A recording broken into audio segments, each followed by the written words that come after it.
Hello दोस्तों, मैं पवन संगलीचा और आपका स्वागत करता हूं मेरे YouTube channel IB stock market में। गाइस, हम आपके लिए जो एक नया आईपीओ का रिव्यू लेके आए हैं।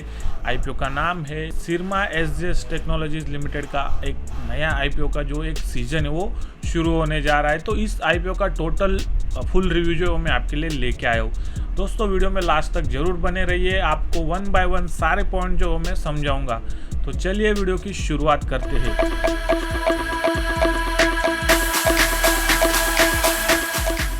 पहले बात करते हैं इस कंपनी का।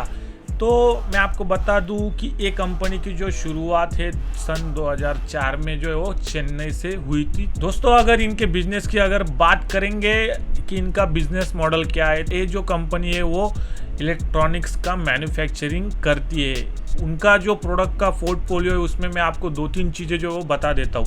आपको पता होगा मेमोरी प्रोडक्ट जो होते हैं, motherboards, memory products, DDR RAM के लैपटॉप में SSD करके एक स्टोरेज डिवाइस होता है जिसने अभी HDD का जो एक पोजीशन ली है। मतलब जो हार्ड ड्राइव होता है उस जगह अभी SSD यूज़ करते हैं। SSD क्यों यूज़ करते हैं? क्योंकि फास्ट प्रोसेसिंग हमारा लैपटॉप होना चाहिए। तो इस तरह जो है वो एक SSD का भी जो मैन्युफैक्चरिंग है इलेक्ट्रॉनिक प्रोडक्ट्स में ये करती है। इसके बाद मैं अगर बात करूँगा तो कुछ रेडियो एक्टिव फ्रीक्वेंसीज के जो प्रोडक्ट्स है वो भी ये डिज़ाइन करते हैं। तो गाइज, इनका बहुत बढ़िया प्रोडक्ट का पोर्टफोलियो इलेक्ट्रॉनिक्स मैन्युफैक्चरिंग में है। गाइज, वीडियो में आगे बढ़ते हैं, अभी बात करते हैं। मैंने जैसे ही बताया कि चेन्नई बेस्ड एक कंपनी है, बट उनके बहुत सारे स्टेट्स में जो वो मैन्युफैक्चरिंग प्लांट्स है। सबसे पहले बात करते हैं तो हिमाचल प्रदेश में इनका मैन्युफैक्चरिंग प्लांट है, फिर उत्तर प्रदेश, हरियाणा, कर्नाटक, तमिलनाडु। तो इन 5-6 स्टेट्स में जो है वो इनके मैन्युफैक्चरिंग यूनिट्स जो है वो है। वहाँ पे ये सारे जो प्रोडक्ट के पोर्टफोलियो मैंने आपको बताए वो इलेक्ट्रॉनिक्स चीज़ें जो है वो मैन्युफैक्चर वहाँ पे किए जाते हैं। तो इनका मतलब हम बोल सकते हैं कि एक ही जगह इनका मैन्युफैक्चरिंग नहीं होता है, इनको कोई प्रॉब्लम नहीं होगा। डिफरेंट स्टेट्स में अगर मैन्युफैक्चरिंग प्लांट होते तो आगे जाके कंपनी एक्सपेंशन के लिए इजी होता है। नहीं तो अगर आप एक या दो मैन्युफैक्चरिंग प्लांट लेके चलेंगे तो क्या हो सकता है कि आपको अदर स्टेट में एक्सपांड करने के लिए बहुत सारा फंड्स लगता है। अगर बहुत सारा फंड आपको लगेगा तो आप एक साथ वो जुटा नहीं पाएंगे। वही अगर हम इस कंपनी की प्लस पॉइंट की बात करेंगे तो एक साथ 5-6 स्टेट में अगर इनके प्लांट से मतलब ऑलरेडी ये सेटल प्लांट से आगे जाके कंपनी के फाइनेंशियल्स में मतलब उनको अगर कैश लगता है कहाँ पे उनको प्लांट ओपन करना है तो आगे जाके वो इजीली ओपन कर सकते हैं, जस्ट बिकॉज उनके बहुत सारे स्टेट्स में जो ऑलरेडी प्लांट्स डेवलप्ड है। मतलब क्या होगा कि उनका ऑलरेडी वो प्रोडक्शन चलता रहेगा और साइड बाय साइड वो नए प्लांट में जो है वो इन्वेस्ट करके उसका जो एक बेस है वो क्रिएट कर सकते हैं। तो गाइज, ऑलरेडी मैन्युफैक्चरिंग प्लांट होना बहुत ही ज़्यादा इम्पोर्टेंट होता है किसी भी कंपनी के लिए। तो गाइज, चलिए अभी हम चलते हैं सबसे मेन चीज़ जो मैं आपको इस आईपीओ की बताता हूँ। देखिए, कंपनी का आईपीओ का जब हम एनालिसिस करते हैं कोई भी कंपनी का तो दो चीज़ें हम फंडामेंटल्स में देखते हैं। सबसे पहला चीज़ आता है वो कंपनी कितना माल बेच रही है, यानी कितना रिवेन्यू वो प्रोड्यूस कर रही है। दूसरी चीज़ आती है कंपनी का प्रॉफिट। ये दो चीज़ों से जो हम थोड़ा अंदाज़ा लगा सकते हैं। हमको पूरा फंडामेंटल एनालिसिस जानने की ज़रूरत नहीं है। ये दो चीज़ें बेसिक चीज़ें हैं, उसके बाद और 2-3 चीज़ें आती है, वो आपको अगर पता होंगी तो आप फंडामेंटल एनालिसिस में डिटेल में आपको जाने की ज़रूरत नहीं है। तो चलिए हम अभी फंडामेंटल एनालिसिस में इस कंपनी का जो प्रॉफिट, लॉस और रिवेन्यू किस तरह इन्होंने किया है वो देख लेते हैं। तो गाइज, सबसे पहले हम मार्च 2019 की बात करते हैं। देखिए, मार्च 2019 में इन्होंने जो है वो 21 करोड़ का प्रॉफिट किया है। वही अगर हम रिवेन्यू की अगर बात करेंगे तो 357 करोड़ का जो रिवेन्यू है इन्होंने क्रिएट किया है मार्च 19 में। तो मार्च 20 में इन्होंने जो है प्रॉफिट डबल कर दिया, लगभग 42-43 करोड़ का प्रॉफिट इनका हो गया। वही अगर हम रिवेन्यू का बात करेंगे तो 404 करोड़ का रिवेन्यू जो इस ईयर में 2020 के एक रिजल्ट में हमको दिखाई देता होगा। तो रिवेन्यू भी उन्होंने 20-30% से बढ़ा लिया इस ईयर में। अभी आगे बढ़ते 2021 का बात करते। देखिए 2021 में प्रॉफिट कम हो गया। प्रॉफिट कम क्यों होता है? क्योंकि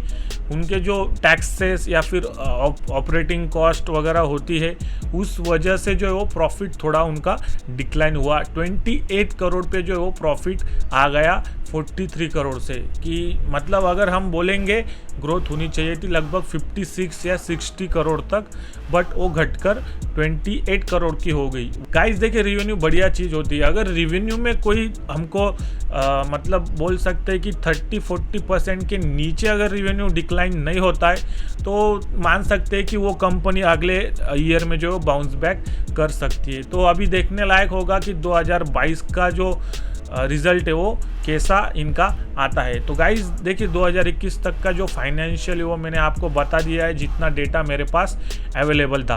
अभी हम अगर इस फाइनेंशियल को अगर एनालाइज करेंगे तो आपको एक चीज़ यहाँ पे दिखाई देती होगी कि सबसे पहले रिवेन्यू जो है वो कंटिन्यूसली ऊपर गया।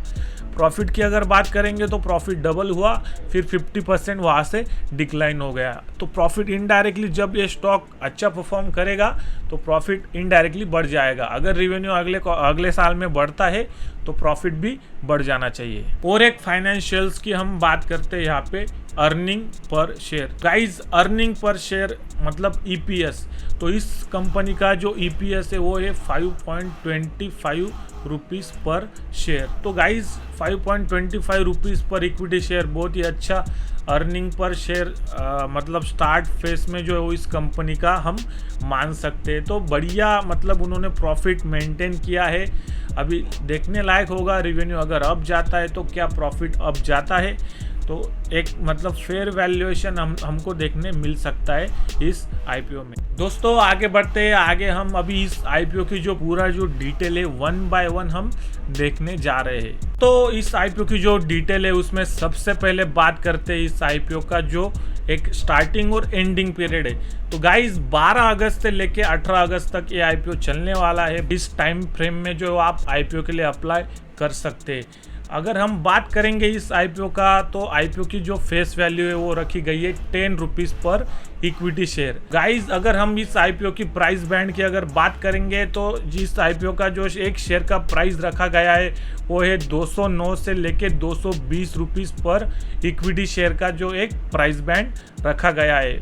वही अगर हम इस आईपीओ के एक लॉट की अगर बात करेंगे तो एक लॉट में लगभग 68 शेयर्स जो आपको देखने मिलेंगे। आईपीओ की अगर हम बात करेंगे कि ये आईपीओ कहाँ लिस्ट होने वाला है, तो एनएससी और बीएससी नेशनल स्टॉक एक्सचेंज और बॉम्बे स्टॉक एक्सचेंज दोनों में इसका लिस्टिंग होने वाला है। गाइज अभी इस आईपीओ का जो शेड्यूल है वो मैं आपको बता देता हूँ। देखिए सबसे पहले मैंने आपको स्टार्टिंग में ही बताया कि 12 से लेके 18 तक जो आईपीओ का स्टार्ट और एंड डेट है।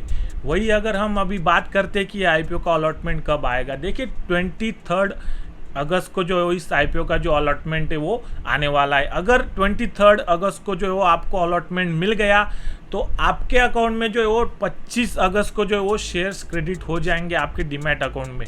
मान लीजिए आपने अप्लाई किया और आपको आईपीओ अलॉट नहीं होता है तो आपका जो रिफंड है, आपका जो अमाउंट है वो अनब्लॉक हो जाएगा 24 या 25 अगस्त को। गाइज 24 या 25 अगस्त को आपका जो अमाउंट है वो आपको वापस रिफंड हो जाएगा इन केस आपको ये आईपीओ नहीं मिलता है। तो गाइज इस तरह सिरमा एचजीएस टेक्नोलॉजी लिमिटेड का आईपीओ जो है वो 26 अगस्त को हमारे स्टॉक मार्केट में एंट्री के लिए तैयार हो जाएगा। बहुत दिनों बाद एक नया जो आईपीओ है वो आने जा रहा है। लगभग 2 या 3 महीने बाद जो है वो एक आईपीओ का सीजन जो वो इस आईपीओ से शुरू होने जा रहा है। तो दोस्तों अभी हम बात करते हैं इस आईपीओ में हमको अप्लाई करना चाहिए या नहीं। देखिए शॉर्ट टर्म को जिसको अप्लाई करना है वो इस आईपीओ में अप्लाई कर सकता है। उनको 10 से लेके 12% का जो एक लिस्टिंग गेन है वो आपको मिल जाएगा। बट आपको ये अप्लाई करते वक्त आपका जो मतलब ग्रे मार्केट प्रीमियम है वो आपको देखना पड़ेगा और सब्सक्रिप्शन कितना आता है इस आईपीओ का वो भी आपको देखना पड़ेगा। तो गाइज देखिए सब्सक्रिप्शन किस तरह आता है लास्ट डे को इस आईपीओ का, वो वॉच कीजिए, उसके बाद ही जो है वो इस आईपीओ के लिए जो है वो आप रेडी हो सकते हैं। बट अगर आपको शॉर्ट टर्म में अप्लाई नहीं करना है तो आप अवॉइड कर सकते हैं, आपको अगर सेफ रहना है। अगर मान लीजिए आपको रिस्क लेना है तो मैंने जैसा बोला कि सब्सक्रिप्शन अगर अच्छा आता है तो 10-12% के लिए आप अप्लाई कर सकते हैं। बट आप लिस्टिंग गेन लेके आपको आउट होना पड़ेगा। मार्केट की कंडीशन देखिए, मार्केट कैसे चल रहा है, मतलब अभी मार्केट बाउंस बैक कर रहा है, सारे स्टॉक जो है वो हाई लेवल पर है। अगर मार्केट फिर से यहाँ से नीचे जाना शुरू होता है तो आपका ये जो आईपीओ का स्टॉक है वो भी नीचे आ सकता है शॉर्ट टर्म में। अगर आप लॉन्ग टर्म के लिए अप्लाई कर रहे हैं तो लॉन्ग टर्म के लिए मैंने आपको जैसे ही बताया, हमने सारी चीज़ें यहाँ पे एनालाइज किए, वहाँ से यही निकल के आ रहा है। मतलब इस आईपीओ ने अगर आगे जाके प्रॉफिट करना शुरू किया, उनका रेवेन्यू अप है, प्रॉफिट एक साल नीचे आया है, बट अगर ये प्रॉफिट ऊपर जाता है और रेवेन्यू भी ऊपर कंटिन्यू करता है तो एक अच्छा फेयर वैल्यूएशन का आईपीओ हमको लॉन्ग टर्म में मिल सकता है। और देखिए डिजिटल वर्ल्ड है तो डिजिटल चीज़ें जो है वो बिकने वाली है, मतलब रेवेन्यू अप जाने वाला है, प्रॉफिट अप जाएगा तब ये स्टॉक अच्छा परफॉर्म करेगा। तो ये आपको भी ध्यान में रखना है। सारी चीज़ें आप कंपनी की देखिए, बट एक सिंपल फंडा ये है कि डिजिटल मतलब इलेक्ट्रॉनिक्स चीज़ों की जो ज़रूरत है वो सभी को पड़ती है। तो लॉन्ग टर्म में आप जो बिंदास इस आईपीओ में जो अप्लाई कर सकते हैं। गाइस देखिए, अप्लाई करते वक्त आपके फाइनेंशियल एडवाइज़र को आप ज़रूर कंसिडर कीजिए, क्योंकि मैं सेबी रजिस्टर नहीं हूँ। जो भी मेरे व्यूज़ है वो सिर्फ और सिर्फ लर्निंग पर्पस के लिए है। सो गाइस ये बात आप ध्यान में रखिए। इस आईपीओ की सारी अपडेट्स के लिए हमारे चैनल को जल्द से जल्द सब्सक्राइब कर लीजिए और मुझे लाइक, कमेंट और शेयर करके ज़रूर बताइए कि आपको ये वीडियो कैसा लगा। तो दोस्तों थैंक यू फॉर वॉचिंग। चलिए मिलते हैं अभी अगले वीडियो में।